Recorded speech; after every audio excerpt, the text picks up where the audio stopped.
Helen Hartsmith here again with Kathy. We're here for another top 10. Yes, we are. Wait, what is it?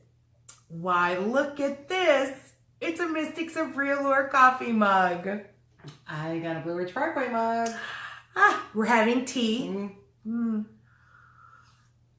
Because we're witches and we do that. And we've been talking a while. So. Yes, we've been chatting. I hope that y'all are enjoying the chats that we're having. So we're here to do another top 10. Kathy, why don't you tell the boys and girls what this top 10 is all about? This is the top 10 gods and goddesses of nature.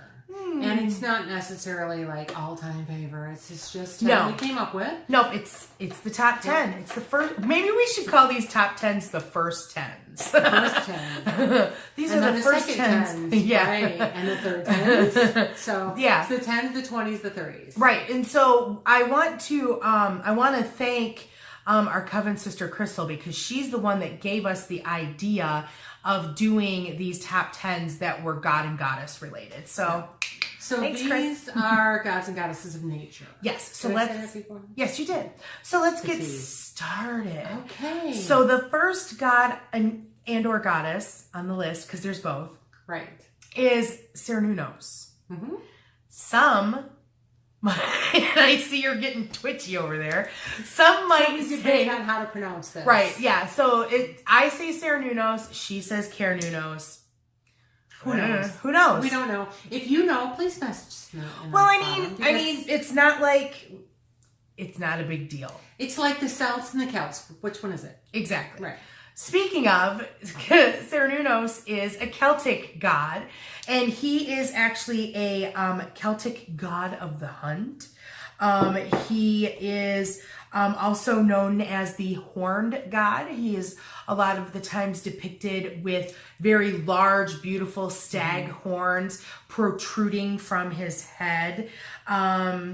The antlers of a stag, as it were. And he's sometimes depicted carrying a purse that is filled with coin. And a lot of the depictions that you see a man seated with the horns and his legs crossed, that is Cernunnos. And I know that imagery has been seen like in cauldrons, cups and jewelry and things like that, found in actual Celtic grave sites. So that is Cernunnos. Okay. So number 2 is Geb. Geb is an Egyptian god. He was the husband and father of the sky goddess Nut, which makes Geb one of the rare earth gods. He was the father of Osiris, Isis, Nephthys, and Seth. And when Seth and Horus fought for the throne of Egypt, Geb made Horus the ruler of the living. The ancient Egyptians believed that earthquakes were Geb's laughter. Oh, that is super interesting. It's fun. Yes. I love how they came up with these theories for how crap worked. Yeah. Oh, I totally love that. And now let's kind of swing to the goddesses. And let's talk a little bit about our number 3 on the list. And that is Artemis Diana. Artemis and or Diana. A lot of times when we do these kinds of lists, I tend to put the Greek and Romans together and we talk about them together. So Artemis was the Greek version. Diana was the Roman version. She was the goddess of the hunt. She is usually depicted with an arrow. She usually has a pack of hounds with her that help her on her hunt. She was a virgin goddess. And so she is the one that you went to when you wanted to have a good hunt, when you wanted to, bag the buck, so to speak. And people would leave offerings for her when hunting and things like that. And so Diana is also the subject of Charles Leland. What is it? The Aradia. The Aradia. Diana is the central figure in that. And she's probably the basis of Wonder Woman too, in case you wondered. In case you needed that pop culture Right. reference 'Cause that we're we're all about always pop. so famous I'm all for. about pop culture. Yes. Who's next? Who's next? Next is, there again is a difference in pronunciation. It is either Demeter or Demeter. I don't know which one's right. Doesn't matter. Doesn't matter. Whatever's right for you is Well, what's right. it might matter to her. Well, I'm sure she'll tell you. Yeah, she would if you work with her. So she is a Greek goddess. And I don't know who the Roman equivalent is. I was just thinking about that. I've never. There must be somebody. Wikipedia article. Yeah. Our cheat sheet is Wikipedia. Yeah, Helen had this list. And I'm like, you don't have any information. Oh well, I got an iPad right here. So Sorry. Okay. So she was the goddess of the grain and agriculture, harvest growth, and nourishment. Fertility. Her cult titles included Ceto, she of the grain. She was the giver of food or grain, and Thesmophorus, which is the divine order or unwritten law, which is very fascinating if you read up on that shit. I just can't pronounce it. Right. Yeah. She was Latin, the law bringer. I don't know. Yeah, she was the law bringer and Greek, I guess. Described simply as the goddess of the harvest. Yeah. She was the mother of Persephone, right? Yes. And she was the reason why we have seasons, because she mourned Persephone and everything died, and then she was happy when Persephone came back and everything came back to the living. Yes. So next on the list is Indra. This is number 5. So Indra is from the Hindu pantheon, and he is a Vedic deity. He's also a guardian deity of Buddhism, which is really interesting. He was the king of the gods. He was the god of lightning. He was the god of thunder, rains, and river flows. He was also the king of heaven. He's usually depicted riding a white elephant, which is super cool. Let's see. His weapon is called the Vajra, and that is a thunderbolt. His symbols are that Vajra, that thunderbolt, and Indra's net. So he's kind of groovy. Groovy, baby. Yeah. Right? Yeah. So the next goddess is Rhea. Rhea. She is a Greek goddess. She is the earth goddess. She is the daughter of Gaia and Uranus. She's known as the mother of the gods and therefore strongly associated with Gaia and Belle. She's the mother of the Olympians. I said this like 3 times. She's the mother goddess of the Olympians, and not really seen as a goddess in her own right because she is a Titan. She's technically a Titan. Right? But she's part of the. On a personal note, she is part of the name of our coven, which is the Mystics of Rhea lore. Now it's trying to get into my tea. No, you can't have it. All right, moving along. Next on the list is Frey. And Frey comes from the Norse pantheon. Frey is the twin brother of Freya. And they were part of the Vanir race of deities. And so he is the god of fertility, joy, happiness, sun, rain, peace, war, and bountiful harvest. He had a lot going on. So he's usually depicted as a young blonde male. Let's see, I'm trying to think. He was the son of Njord and Njord's sister. Maybe Ingund is her name. But Njord was one of the sea gods in the Norse pantheon. Let's see. What other interesting things are there about them. So there was a big war that went on between the Aesir and the Vanir, and to make peace, there were kind of hostages that were exchanged, and so Frey and Freya were actually hostages that were given to the Aesir to make the peace between those two groups. So I think that's kind of interesting. Oh yeah, he owned a ship that was called Skidbladnir. And this was a ship that was made by the dwarves.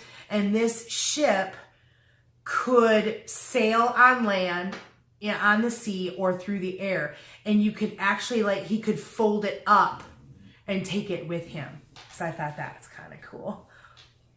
That's all. You're not excited about him, are you? Well, there are others that I'm more excited about, but he's kind of pretty. Okay, so the next goddess is Ostara or Eoster, depending on what you're doing there. She is a Germanic goddess.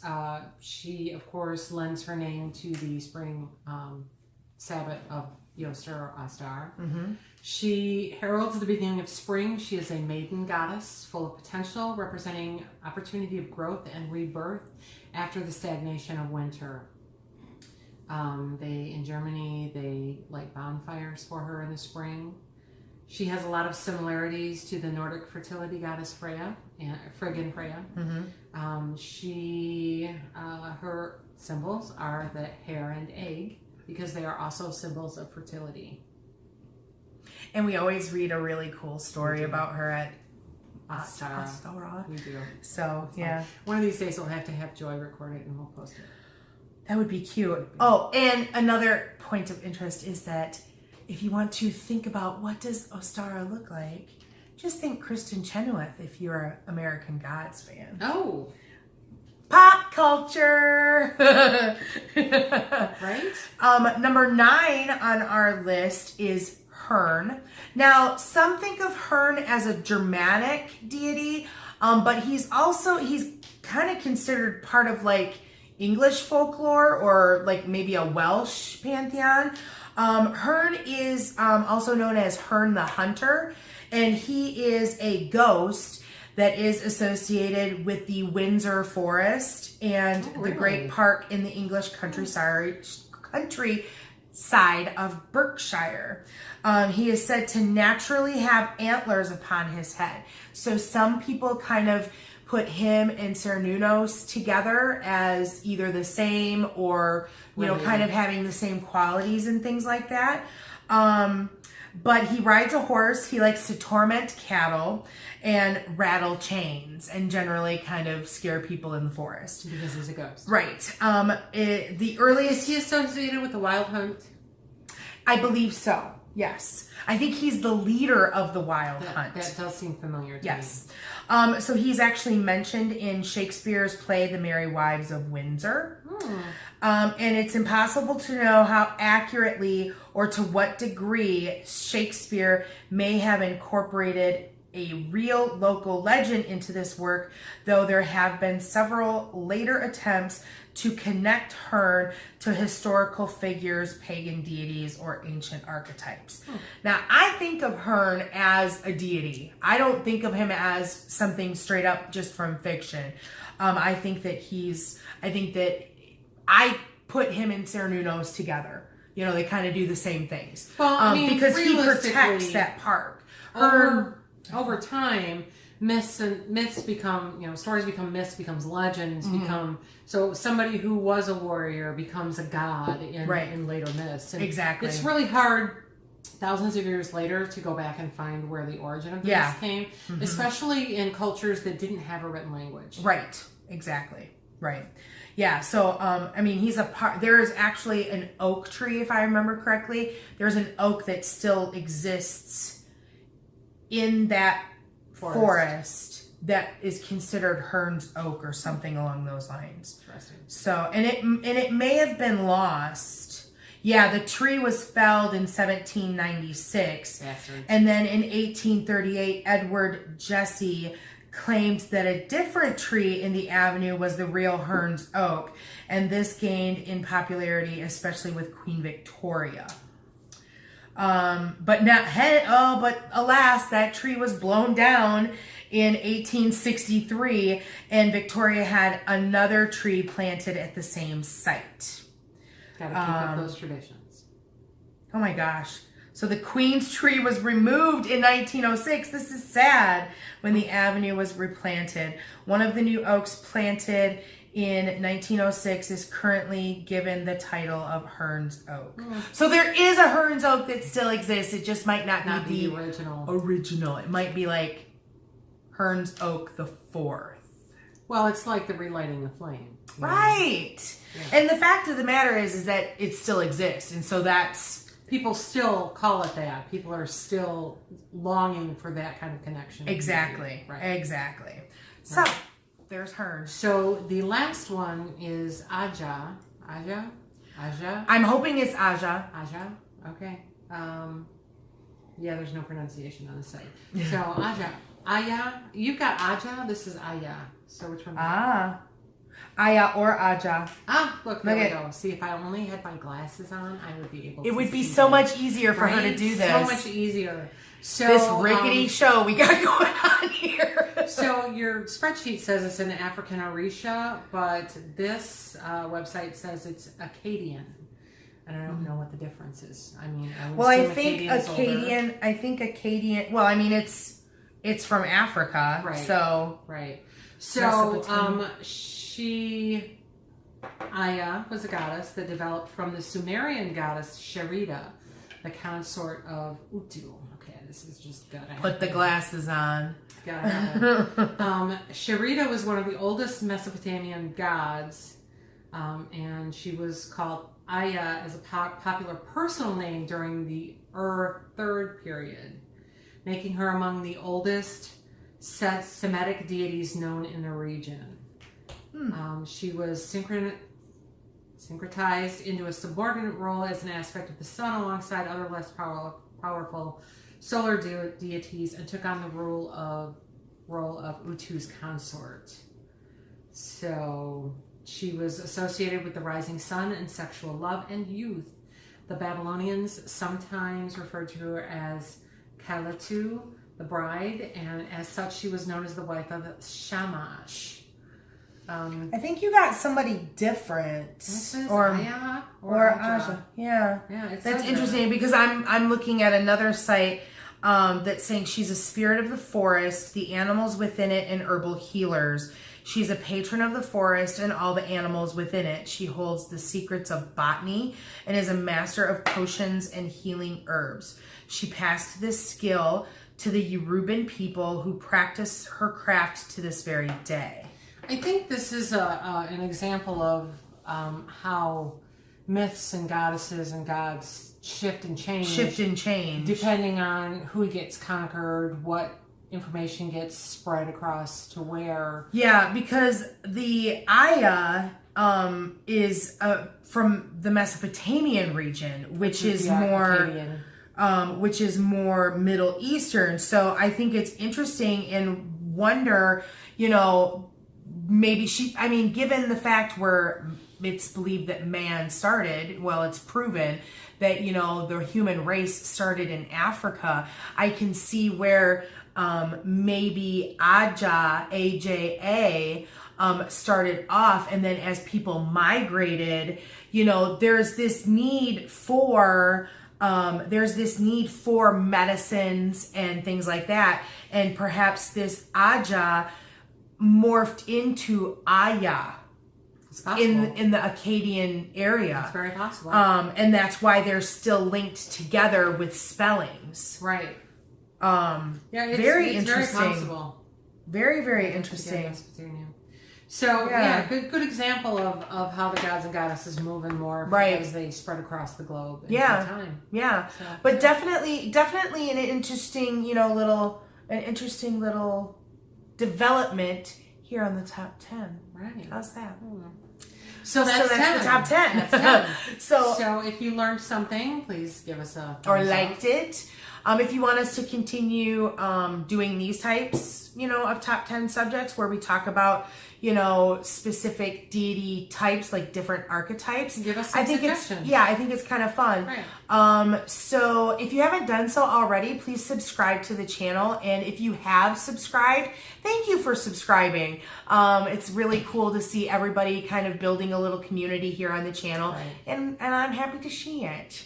So, if you have some suggestions, please comment below, or you Definitely. can email Helen at heartofthewitchespath@yahoo.com. their Instagram accounts. Right. But before that, Okay. let us know if there's a nature deity that you work with that maybe we didn't mention. Because there's plenty of them out Right. there. Mention, or, put some of that down in there in the discussion boxes.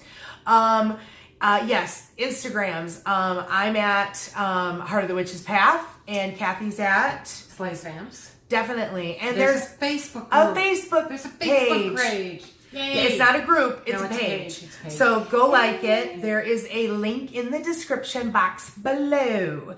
So that is going to wrap it up for this top 10. Thanks for watching. Thanks for walking the path for a little while with us. Until next time, blessed be.